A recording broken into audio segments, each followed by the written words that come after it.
Top quality और consistent performance के लिए सिर्फ सिल्वर पंप नाम याद रखना। नेटो ने यूरोप के देशों को एयर डिफेंस पर क्या नसीहत दी है, आइए ये आपको बताते हैं। रूस से डर है और इस पर नेटो ने ऑर्डर दिया है। यूरोप का एयर डिफेंस 5 गुना बढ़ाने को कहा गया है। बड़े देशों को ज्यादा पैसा खर्च करने के आदेश दिए गए हैं। रूस की तुलना में यूरोप का एयर डिफेंस कमजोर है।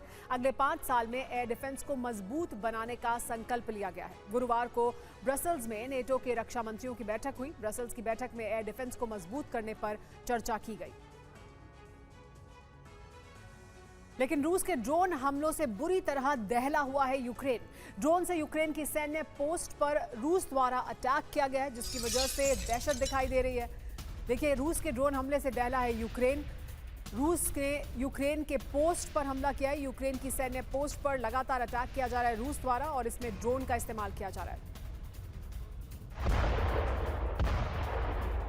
लेकिन इस बीच रूस को भी नेटो के विस्तार से डर है। नेटो के विस्तार पर धमकी दे चुका है रूस बहुत बार। नेटो पर कार्रवाई की धमकी भी दे चुका है रूस। नेटो में शामिल हो सकता है, लेकिन यूक्रेन लगातार यूक्रेन की कोशिश यही रही है। हालांकि अभी तक यूक्रेन को नेटो में शामिल नहीं किया गया है और रूस की सबसे बड़ी रेड लाइन यही है कि नेटो में शामिल ना हो यूक्रेन।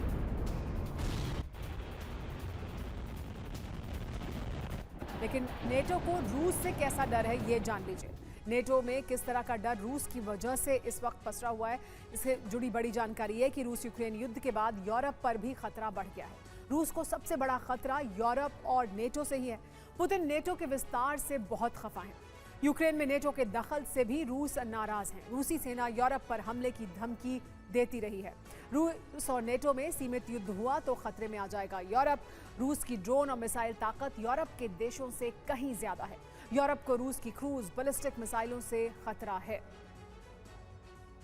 और आइए अब आपको बताते हैं कि नेटो और रूस के पास कौन कौन से एयर डिफेंस के हथियार मौजूद हैं और क्यों ये कहा जा रहा है नेटो द्वारा कि यूरोप के देश अपने एयर डिफेंस को और मजबूत करें, उस पर ज्यादा पैसा खर्च करें। तो देखिए किस तरह का एयर डिफेंस है नेटो वर्सेस रूस का।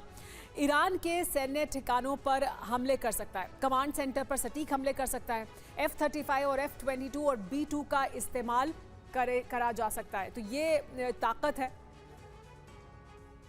लेकिन हम आपको और बेहतर तरीके से देखिए बताएंगे कि जो ये हवाई हमले हैं, एयर डिफेंस का कौन सिकंदर है नेटो वर्सेस रूस में। आपको बता दें कि अभी भी जो यूरोप के देश हैं उनके पास एयर डिफेंस बहुत मजबूत नहीं है और इस वजह से वो अपने एयर डिफेंस को और मजबूत करने में लगे हुए हैं।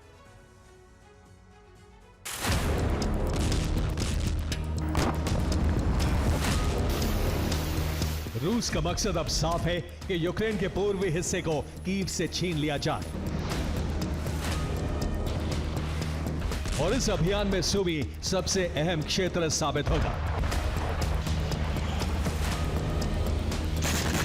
इसमें सबसे अहम बात यह है कि रूसी सेना सूमी के सिटी सेंटर से महज 25 किलोमीटर दूर है, जबकि दूसरे कई बड़े क्षेत्रों पर रूस पहले ही कब्जा कर चुका है। इसलिए सूमी का यूक्रेन के हाथ से निकलने में अब कोई संदेह नहीं है। ऐसा इसलिए कहा जा सकता है क्योंकि रूस की कार्रवाई में खार्किव में मौजूद यूक्रेनी ड्रोन ब्रिगेड को खत्म कर दिया है। बेलगोरोद में घुसपैठ की यूक्रेनी सेना की कोशिश को रूस ने नाकाम कर दिया है। और तो और यह भी जानकारी मिल रही है, रूस ने अपने गाइडेड बम को भी अपग्रेड कर लिया है। रूस के गाइडेड बम अब दूर तक हमला करने में सक्षम हो चुके हैं और इसका प्रमाण रूस ने खुद हमला करके दिया है। इसके अलावा रूस ने ओडेसा दहन की भी कार्रवाई शुरू कर दी है, जिससे पता चलता है कि रूस समुद्री सीमा से यूक्रेन को अलग करने के अभियान में बहुत आगे तक बढ़ गया है। Bureau report, TV9 Bharatvarsh.